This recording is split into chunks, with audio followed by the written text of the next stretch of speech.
ನಿಮ್ಮ ಹೋರಾಟದ ಮನೋಭಾವವನ್ನ ಬಳಸಿಕೊಂಡು ಬೇಳೆ ಬೇಯಿಸ್ಕೊಂಡಿರುವಂತದ್ದು ಏನಾದ್ರು ಘಟನೆಗಳಿದಾವ?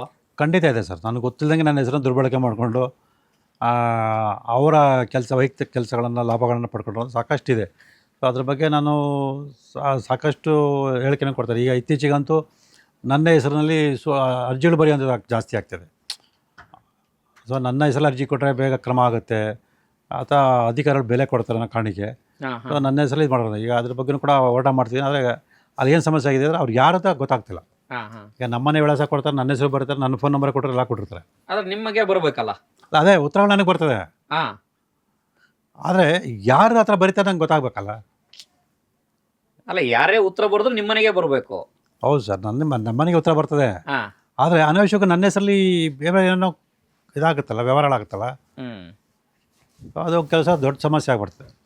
ಅವರ ವೈಯಕ್ತಿಕ ವಿಚಾರಗಳಿಗೋಸ್ಕರ ನನ್ನ ಹೆಸರು ಬಳಸ್ಕೊಂಡ್ರೆ ಮುಂದೆ ಅದು ನನಗೆ ಕೆಟ್ಟ ಹೆಸರು ಬರೋಂಥದ್ದು ಬೇರೆ ಥರದ ತೊಂದರೆ ಆಗೋಂಥ ಸಾಧ್ಯತೆಗಳು ಇದ್ದೇ ಇದೆ. ಇತ್ತೀಚೆಗೆ ಯಾವ್ದಾದ್ರು ಬಂದಿದೆಯಾ ಸರ್ ಆ ಥರ? ಹೌದು ಸರ್. ಈಗ ಮೈಸೂರಲ್ಲಿ ಅರ್ಜುನ್ ಗುರುಜಾತಿ ಯಾರೋ ಒಬ್ಬರು ಇದ್ದಾರೆ. ಅವರು ಸಾಕಷ್ಟು ಜನ ಹೆಣ್ಮಕ್ಳಿಗೆ ತೊಂದರೆ ಕೊಟ್ಟಿದ್ದಾರೆ, ಅತ್ಯಾಚಾರ ಮಾಡಿದ್ದಾರೆ, ಮತ್ತು ಯಾವುದೋ ಒಂದು ಸಾವಿಗೆ ಕಾರಣರಾಗಿದ್ದಾರೆ ಹಾಗೆ ಅಂತೇಳಿ ದೂರರ್ಜಿ ಕೊಟ್ಟಿದ್ದಾರೆ. ಆ ವ್ಯಕ್ತಿ ಯಾರ್ದ ನಂಗೆ ಗೊತ್ತಿಲ್ಲ.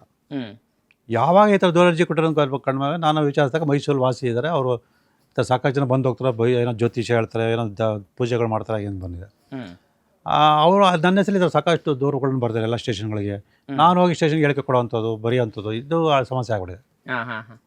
ಈಗ ರಾಜ್ಯ ಮಹಿಳಾ ಆಗೋಕ್ಕೂ ಕೂಡ ಕೊಟ್ಟಿದ್ದಾರೆ. ಆ ಮಹಿಳಾ ಅದ್ರ ಬಗ್ಗೆ ವಿಚಾರಣೆ ಮಾಡಿ ಅಂತ ಕಳಿಸಿದ್ದಾರೆ. ಅದು ಹಿಂಬಾರ ನನಗೆ ಬಂದಿದೆ. ಈ ಥರ ಎಲ್ಲ ಕೊಡ್ತಾ ಹೋದ್ರೆ ನಾನು ಎಲ್ಲ ಕಡೆ ಹೋಗಿ ನಾನು ಹೇಳಿಕೆ ಕೊಡ್ಬೇಕಾಯ್ತು. ನಂದಲ್ಲ ಅರ್ಜಿ, ನಂದಲ್ಲ ಇದು ಅರ್ಜಿ ಅಂತ ನಾನು ಹೇಳ್ತಾ ಹೋಗ್ಬೇಕಾಯ್ತು. ಈ ಥರ ಸಮಸ್ಯೆಗಳು ಆಗ್ಬಿಡುತ್ತೆ. ಹೇಳಿದ್ರೆ ಸರ್ ಈಗ ಹೋಗಿ ನೀವು? ಹೌದು ಸರ್, ಲಕ್ಷ್ಮೀಪುರಂ ಪೊಲೀಸ್ ಸ್ಟೇಷನ್ ಮೇಲೆ ಹೋಗ್ಬಿಟ್ಟು ನಾನು ಹೇಳಿಕೆ ಕೊಡ್ತೀನಿ, ನಾನೆಲ್ಲ ಅರ್ಜಿ ಕೊಟ್ಟಿದ್ದು ನನ್ನ ಹೆಸರಲ್ಲಿ ಬೇರೆ ಯಾರು ಕೊಟ್ಟಿದ್ದಾರೆ ಅಂತೇಳಿ. ಈಗ ಮಹಿಳಾ ಆಗೋಕ್ಕೂ ಕೂಡ ಅದೇ ಬರ್ತೀನಿ. ದಯವಿಟ್ಟು ಈ ಒಂದು ಅರ್ಜಿ ಮೇಲೆ ಕ್ರಮ ತಗೊಳ್ಬೇಡಿ. ಯಾಕಂದರೆ ಈ ಥರ ಕ್ರಮ ತಗೊಳ್ಳೋದು ಗೊತ್ತಾಗ್ಬಿಟ್ರೆ ಎಲ್ಲರೂ ಅದೇ ರೀತಿ ಬರೋಕ್ಕೆ ಕೋರ್ಸ್ ಮಾಡ್ತಾರೆ.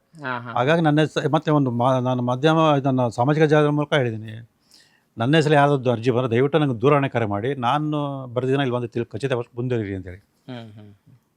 ಈಗ ಏನಾಗುತ್ತೆ, ನನ್ನ ಹೆಸರಲ್ಲಿ ಬರ್ದಿರೋ ಕಾರಣಕ್ಕೆ ಕ್ರಮ ತೊಗೊಂಡ್ಬಿಟ್ರೆ ಎಲ್ಲರೂ ಆದ್ಮೇಲೆ ನನ್ನ ಹೆಸರಲ್ಲಿ ಏನೇನೋ ಬರೆಯೋಕ್ಕೆ ಶುರು ಮಾಡ್ತಾರೆ. ಹಾಗಾಗಿ ಆ ನಿಟ್ಟಿನಲ್ಲಿ ಕೂಡ ಕ್ರಮ ತಗೊಳ್ಳೋಕ್ಕೆ ನಾವು ಪ್ರಯತ್ನ ಪಡ್ತಾ ಇದ್ದೀವಿ.